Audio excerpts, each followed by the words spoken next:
Hello Booktube, aujourd'hui on se retrouve pour parler de L'ombre d'Adeline de H.D. Carlton. Et dans ce bouquin, on va avoir Adeline. Adeline qui est autrice et qui vient d'hériter de la maison de sa grand-mère, qu'elle lui a léguée après sa mort parce que sa grand-mère est morte il y a quelque temps. Il faut savoir qu'elle était très très proche de sa grand-mère, même plus proche de sa grand-mère maternelle que de sa propre mère, et qu'elle l'adorait. Sauf que quand elle emménage dans cette maison, elle est autrice, donc elle a une séance de dédicace qui est programmée pour bientôt. Et quand elle va à cette séance de dédicace, elle va va avoir un eye contact avec un mec qui est balafré. Elle ne le connaît pas, elle ne sait pas qui c'est, mais elle sent un truc bizarre. Et ensuite, on va avoir le point de vue de cet homme balafré du nom de Zaid, qui lui était présent ce jour-là à la librairie. Il faut savoir qu'il n'a rien à faire du livre d'Adeline. Ce qui l'intéressait, c'était elle. Parce que en passant devant la librairie où elle devait faire sa séance de dédicace, il avait vu sa photo. Et le mec, il s'est transformé en obsédé. Il s'est dit, elle est trop belle et il tombe amoureux d'elle rien qu'en regardant sa photo. Alors sachez qu'il s'est tapé toute l'attente à la librairie juste pour pouvoir la voir et l'observer et savoir qui elle était. Et depuis ce jour-là, Zaid n'a pas lâché Adeline et il devient son stalker. D'une manière très flippante au début, on va pas se mentir. Genre, elle est en train de dormir, il rentre chez elle par effraction, il boit du whisky et il lui laisse une rose. Et ensuite, il ferme la porte comme s'il était entré par la porte, hein. Ah, littéralement. Et elle se réveille et elle trouve le whisky, le verre de whisky laissé et les roses. Elle comprend pas. Et pendant tout le début du roman, ça va être ça. Ça va être, il va rentrer chez elle par effraction, il va faire des choses complètement et totalement illégales pour elle. Et elle a dit, à un certain moment, elle pète un plomb et elle sort et lui dit: Qu'est-ce que tu me veux? Littéralement, devant son stalker. Elle n'a pas eu peur, rien. Elle est sortie, mais qu'est-ce que tu veux? Fiche-moi la paix. Je ne veux pas être stalkée par toi. Qui voudrait d'un stalker d'ailleurs? Et il est vraiment flippant, Zayd. Mais pour lui, ce qu'elle comprend pas, c'est que c'est une évidence. Lui et elle, ils sont faits l'un pour l'autre. Et elle va finir par tomber amoureuse de lui, qu'elle le veuille ou non. Il va s'imposer dans son cœur, dans sa vie, dans sa maison. Point pour lui. Mais elle, au début, elle lutte et elle veut pas clairement être avec son stalker parce que, ouais, c'est flippant, hein. Le mec, elle est sortie une fois avec un autre, il a coupé ses mains, il l'a tué et limite, il a posé les mains du mec devant le palier de sa porte. C'est flippant, on va pas se mentir.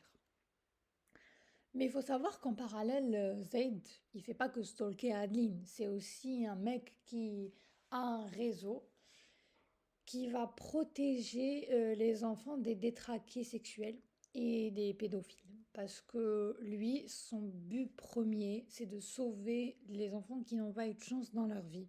C'est pas qu'il a vécu une enfance triste ou quoi que ce soit, au contraire, ses parents étaient géniaux. Et il le dit lui-même, c'est lui qui a un côté sombre. Alors ses parents sont morts quand il était jeune, mais ça n'a strictement rien à voir. Il a toujours été comme ça, il a toujours eu un pet au casque. Et du début jusqu'à la fin du roman, il va être super honnête avec ça. Donc oui, question vraie vie, les hommes comme Zaid Meadows, c'est non et jamais de la vie, mais je parle bien dans la fiction la plus pure. Et là, on imagine hein, où ce serait ok d'avoir un mec comme Zaid, hein. Parce que dans la vraie vie, un comportement pareil, c'est on appelle la police. Dans les romans, ça passe parce qu'on sait que c'est pas vrai. Tout ça ne s'est pas passé, ce n'est qu'un personnage de fiction qu'on aime ou qu'on n'aime pas. Ok? Donc je tenais à faire une parenthèse sur ça parce qu'il y a beaucoup de gens qui critiquent Zayd et qui disent qu'il est toxique. Oui, je suis tout à fait d'accord, hein. Zayd est toxique, Zayd est cinglé même, parce que à un certain point, what the fuck?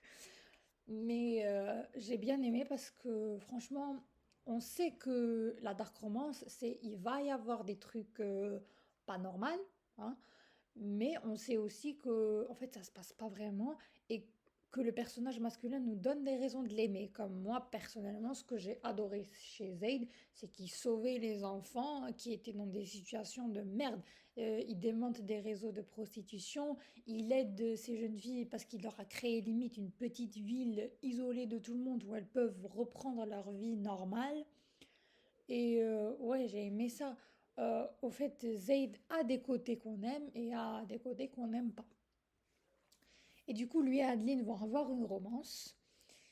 Et dans ce premier tome, on va voir la traque de la petite souris. En gros, c'est le surnom qu'il a pour Adeline. Donc, il va la traquer sans cesse jusqu'à ce qu'elle tombe amoureuse de lui. Et même à un certain moment, il lui dit si j'étais venu te draguer dans cette librairie et que je t'avais montré mes meilleures facettes, tu serais tombée amoureuse de moi tout de suite. Sauf que j'ai choisi de te montrer les plus sombres pour que tu tombes amoureuse des trucs les plus sombres et que tu finisses par m'aimer ad vitam aeternam, hein, parce qu'il la veut pour la vie, il veut avoir des enfants avec elle, il veut l'épouser, et il veut être avec elle.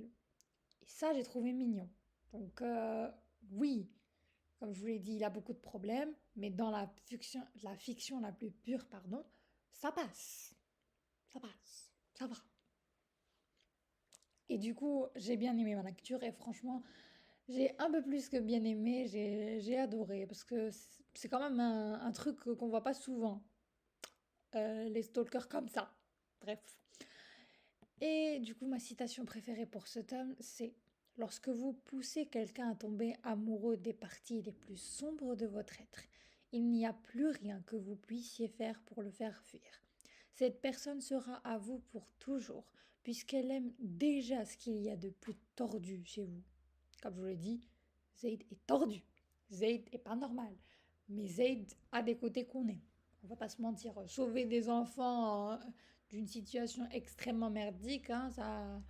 Oui, t'as un petit faible pour lui, hein. Donc moi j'ai bien aimé Hunting Adeline. Faut savoir que j'ai lu le premier tome en français et que le deuxième tome je pouvais pas m'arrêter là parce qu'il s'est passé un plot twist de ouf à la fin. Donc je l'ai lu en anglais. Mais je vais vous poster la vidéo avec la couverture en français parce qu'entre-temps, ils l'ont traduit. Alors lisez-le et dites-moi ce que vous en avez pensé.